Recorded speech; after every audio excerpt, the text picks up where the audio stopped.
Geheimnisvoll. Ah, da ist er ja schon. Das sind die letzten. So, hier sieht man, der ist ja noch gar nicht an. Moment. Der wäre an.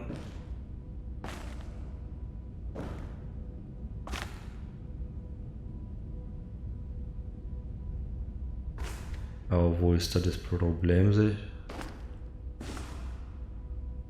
Moment. Also das Schild unten hat mit dem Schild da oben schon mal gar nichts zu tun.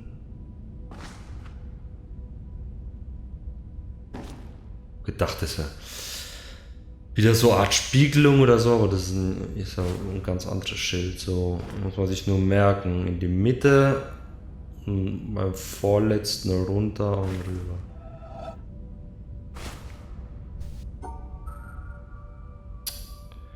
So.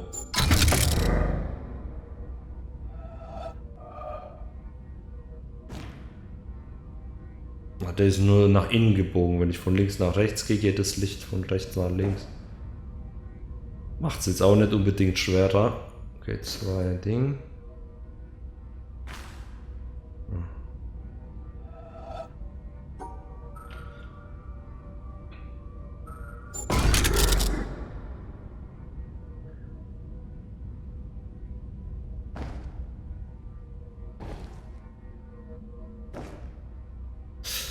Okay, das muss wieder Ausschlussverfahren sein.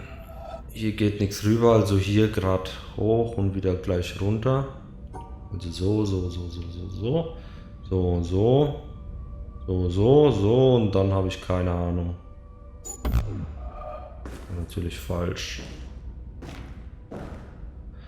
Ach so, jetzt muss ich natürlich auf die Spiegelung achten.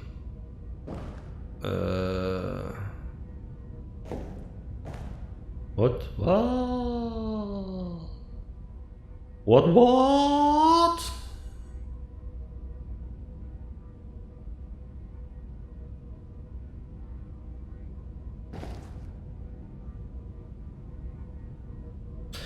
Okay, das muss der Vierer hier unten sein. Das heißt, ich gehe hier durch, hier nach rechts, der Vierer und hier weiß ich nicht, ob hier nach links oder hier hoch. Ach, da sieht man es ja erstmal hier nach links, okay. Dann habe ich es ja so, dann der Vierer hier und dann erstmal nach links und dann. Das war's. Moment, das sind doch noch andere Rätsel. Ach so, da ist ja noch eine Klappe.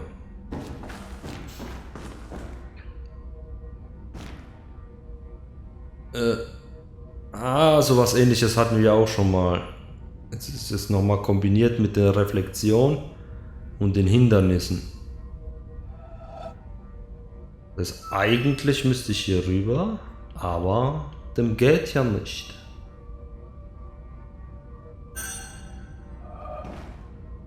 Natürlich geht es nur in einem bestimmten Winkel wahrscheinlich wieder. Oder geht es auch von der anderen Seite? Na ja, klar. Das ist jetzt auch ein bisschen Umdenken. Erstmal muss ich mir ungefähr merken, wie es so ist und dann von der Rückseite. Das haben die sich ja mal einfallen lassen. Also erstmal hier ganz nach rechts. Dann ganz nach oben. Also hier ganz nach rechts. Ganz nach oben. Dann hier rum. So. Im Zickzack durch. Bis ganz nach unten und einmal außen rum. Okay, das müsste ich hinkriegen. Jetzt nochmal seitenverkehrt. Ganz nach rechts, dann was ganz nach oben. Okay, jetzt links ganz nach oben. Einmal so rum, im Zickzack durch. Und außen rum.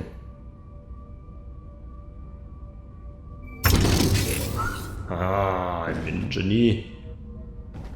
So, eins noch.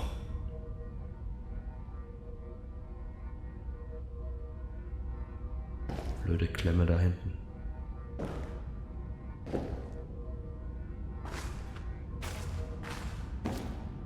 Okay.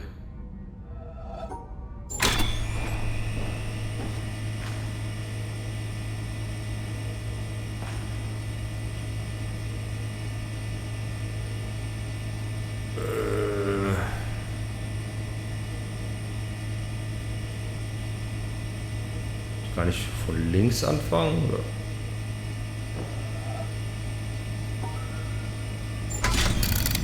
Ah, war doch easy.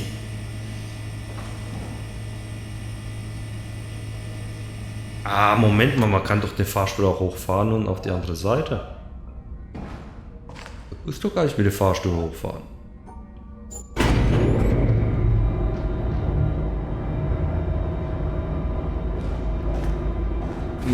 Ja, nur die Tür muss man von der anderen Seite aufmachen. Scheiße war's.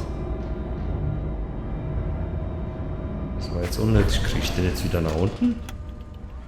Hallo? Ach! Umgebungsrätsel. So, an den kann ich mich noch erinnern. Aber jetzt auch nur deswegen, weil ich den jetzt gesehen habe. Wäre jetzt aber gar nicht drauf gekommen, dass da einer unten wäre.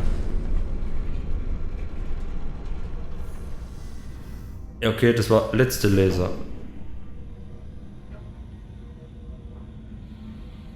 Aber wie komme ich hier wieder raus? Muss ich jetzt wieder komplett außen rumlaufen? Sonst wäre ich ja gerade eben draußen. Oder ist hier unten noch ein Schalter?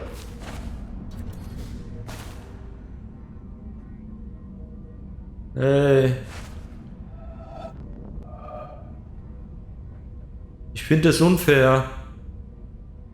So ein Scheiß aber auch.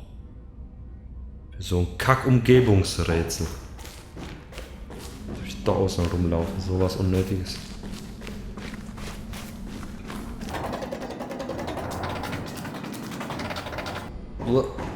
Ja. Und schon bin ich draußen. Da ist er. Unser Laser.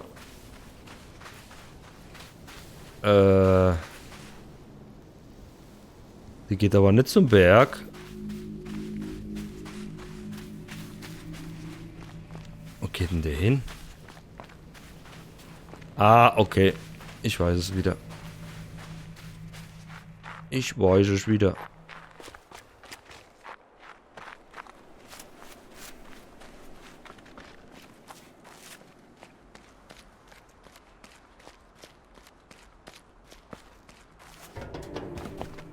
Oh, ne, falscher Turm.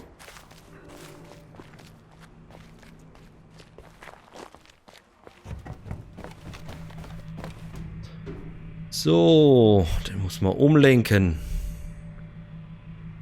Und zwar zum Berg.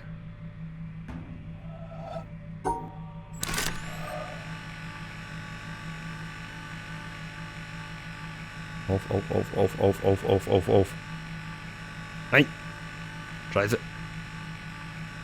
Übertreib mal.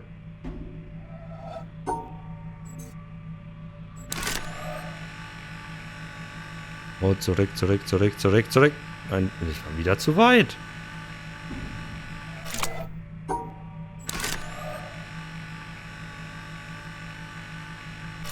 Jawohl. So, also 1, 2, 3, 4, 5, 6, 7, 8, 9, 10. Und der 11. ist ja hinten. Da, wo die Farbrätsel waren, glaube ich. So, dann haben wir alle.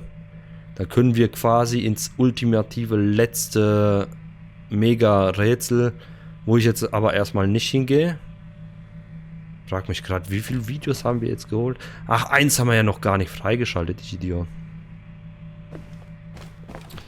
Eins haben wir uns ja gar nicht angeschaut. Habe ich zwar fotografiert. Und das ist auch der zweite Eingang hier. Und hätte ich die Tür vorhin nicht aufgemacht, wäre mal hier nicht durchgekommen. So. Mal gucken, wie das nochmal war.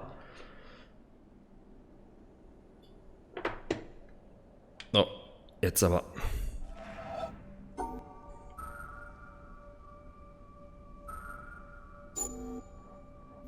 Ich glaube, das war... Ach doch. And so, by a backhanded, upside-down argument, was predicted that there is in carbon a level at 7.82 million volts, and then experiments in the laboratory with carbon show indeed that there is. And therefore, the existence in the world of all these other elements is very closely related to the fact that there is this particular level in carbon. But the position of this particular level in carbon seems to us, after knowing the physical laws, to be a very complicated accident of 12 complicated particles interacting. So I wish to illustrate by this example that an understanding of the physical laws doesn't give you an understanding in a sense of understanding the significance of the world in any way. The details of real experience are very far often from the fundamental laws. There are, in a way of speaking in the world, we have a way of discussing the world which you could call, we discuss it at various hierarchies or levels. Now, I don't mean to be very precise, there's a level, there's another level, and another level, but I will indicate by describing a set of ideas to you, just one after the other, what I mean by hierarchies of ideas. For example, at one end, we have the fundamental laws of physics. Then we invent other terms for concepts which are approximate, who have, we believe, the ultimate explanation in terms of the fundamental laws. For instance, heat. Heat is supposed to be the jiggling, and it's just a word for a hot thing, is just a word for a mass of atoms which are jiggling. For that, fundamentally, we should think of the atoms jiggling. But for a while, if we're talking about heat, we sometimes forget about the atoms jiggling. Just like when we talk about the glacier, we don't always think of the hexagonal ice snowflakes which originally fell. Another example of the same thing is a salt crystal. Looked at fundamentally, it's a lot of protons, neutrons, and electrons. But we have this concept, salt crystal, which carries a whole pattern already of fundamental interactions, or idea like pressure. Now, if we go higher up from this, in another level, we have properties of substances like refractive index, how light is bent when it goes through something, or surface tension, the fact that the water tends to pull itself together, is described by a number. I remind you that we have to go through several laws down to find out that it's the pull of the atoms and so on, but we still say surface tension, and don't worry when we're discussing surface tension of the inner workings, always. Sometimes we do, sometimes we don't. Go on, up in the hierarchy. With the water, we have the waves, and we have a thing like a storm. We have a word for storm, which represents an enormous mass of phenomena. Or sunspot, or star, which is an accumulation of things. And it's not worthwhile always to think of it way back. In fact, we can't, because the higher up we go, we have too many steps in between, each one of which is a little weak, and we haven't thought them all through yet. If we go up in this hierarchy of complexity, we get to things like frog, or nerve impulse, which you see is an enormously complicated thing in the physical world, involving an organization of matter in a very elaborate complexity. And then we go on, we come to things, words, and concepts like man, and history, or political expediency, and so forth, which is a series of concepts that we use to understand things at an ever higher level. And going on, we come to things like evil and beauty and hope. Now, which end is nearer to the ultimate creator, or the ultimate? So if I make a religious metaphor, which end is nearer to God? Beauty and hope, or the fundamental laws? I think that the right way, of course, is to say that the whole structural interconnections of the thing is the thing that we have to look at, and that the sequence of hierarchy, that all the sciences and all the efforts, not just the sciences, but all the efforts of intellectual kind, are to see the connections of the hierarchies, is to connect beauty to history, is to connect history to man's psychology, the man's psychology to the working of the brain to the neural impulse to the chemistry, and so forth, up and down, both ways. And today we cannot, and there's no use making believe we can, draw carefully a line all the way from one end of this thing to the other. In fact, we've just begun to see that there is this relative hierarchy. And so I don't think either end is nearer to God's. And to stand at either end, And to walk out off the end of the pier only, hoping out in that direction is the complete understanding, is a mistake. And to stand with evil and beauty and hope, or to stand with the fundamental laws, hoping that way to get a deep understanding of the whole world, with that aspect alone, is a mistake. And it is not sensible either for the ones who specialize at one end and the ones who specialize at the other end to have such disregard for each other. They don't actually, but the people say they do. So. But that actually the great mass of workers in between, connecting one step to another, are improving all the time our understanding of the world, both from working at the ends and working in the middle. And in that way, we are gradually understanding this connection, this tremendous world of interconnecting hierarchies. If you expected science to give all the answers to the wonderful questions about what we are, where we're going, what the meaning of the universe is, and so on, then I think you could easily become disillusioned and then look for some mystic answer to these problems. How a scientist can take a mystic answer, I don't know, because the whole spirit is to understand. Well, never mind that. I don't understand that. But anyhow, if you think of it, the way I think of what we're doing is we're exploring. We're trying to find out as much as we can about the world. People say to me, are you looking for the ultimate laws of physics? No, I'm not. I'm just looking to find out more about the world. And if it turns out there is a simple ultimate law that explains everything, so be it. That would be very nice to discover.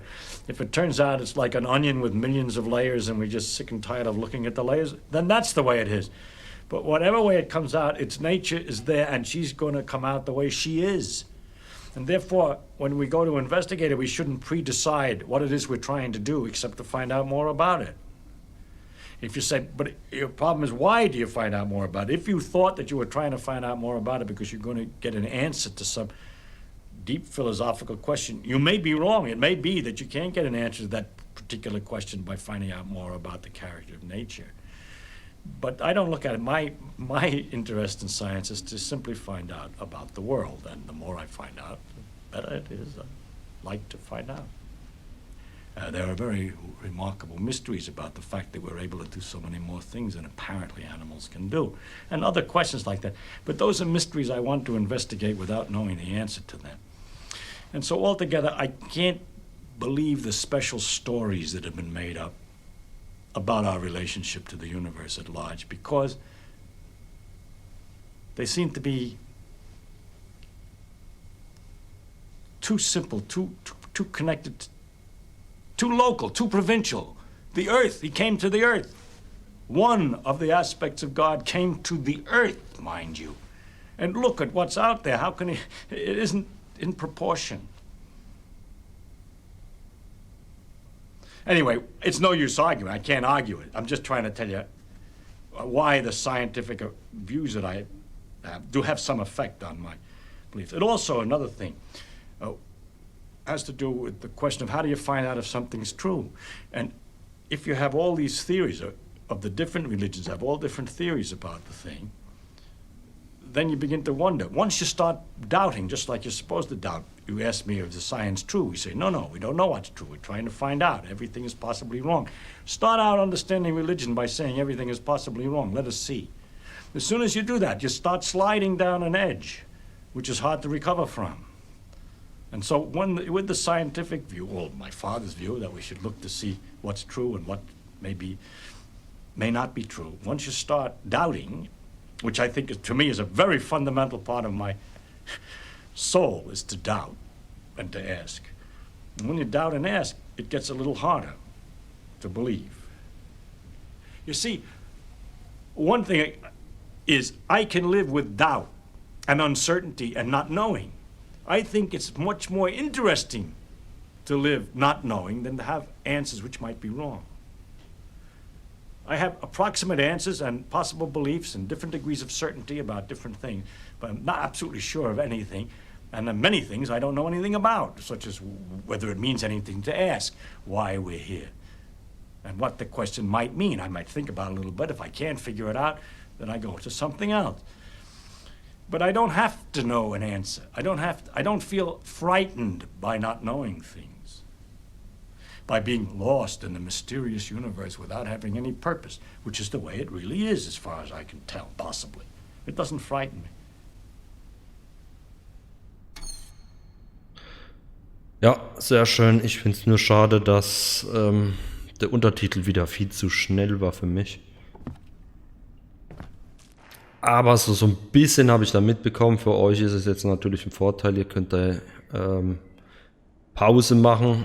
Ich kann es mir erst später irgendwann mal beim Schnitt werde ich es mir dann sowieso nochmal anhören und überlegen. Aber es ging ja irgendwie um Hierarchien. Einmal um die oberen Schichten und die unteren Schichten. Das eine Ende der Schichten ist quasi so die technische, wissenschaftliche Seite, die versucht alles im Detail zu erklären, Atome und das und was weiß ich was. Und da gibt es die andere Hierarchieebene, die religiöse bzw. die spirituelle, die das auf eine ganz andere Sicht sieht. Ich weiß nicht genau, was die damit jetzt sagen wollten, dass man beides braucht, um vielleicht alles zu verstehen oder sowas, ja. Und es meistens schwer ist, weil die Wissenschaftler meistens nicht glauben und spirituelle Leute und Leute des Glaubens meistens mit Wissenschaft wenig anfangen können oder sowas in der Art.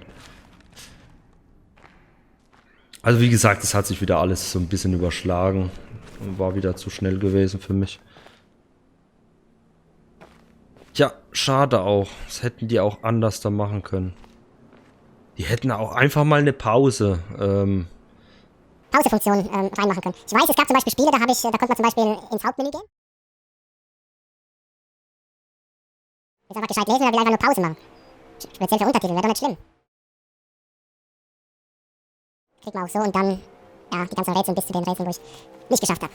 So, Schiffswrack. Wie kommt man da am besten hin?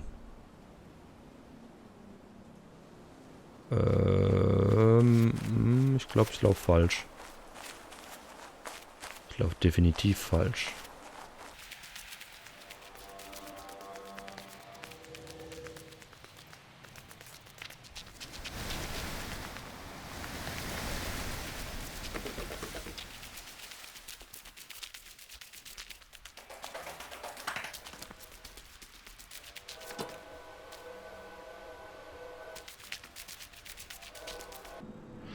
Da habe ich mich jetzt auch mal gefragt, jetzt sehen wir die